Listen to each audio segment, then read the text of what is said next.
Ready to make your games and desktop pop with vibrant colors and stunning visuals? First, we're diving headfirst into the heart of the matter, the Nvidia control panel. You can typically access this by right-clicking on your desktop and selecting it from the context menu, or finding it via the search bar in Windows. Once open, you'll be greeted with a menu of options. From there, look for Display and click it. Then, inside Display, select the Adjust Desktop Color Settings option. Now, you'll want to ensure that with the Nvidia settings is selected. This enables you to take full control over your color settings. Underneath, you have a treasure trove of adjustments. Let's start with brightness. Brightness changes the overall lightness of your screen, making things brighter or darker. Experiment by moving the slider to the left or right. Then, adjust contrast, which modifies the difference between the lightest and darkest parts of your display. We will cover the rest in a moment. Next up, we have digital vibrance, which is your secret weapon for color pop.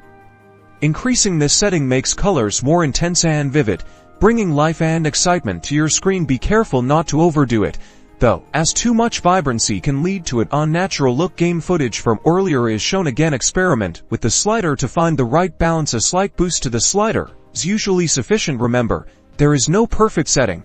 It is what looks the best for you. Gamma controls the midtones of your display, influencing how darks and lights blend together. Experiment with small changes to get the ideal balance. Finally, hue will allow you to subtly shift the overall color of the display, though fine-tuning of this setting usually won't make a large difference. Remember to apply the color changes. These settings will stick with your graphics card settings.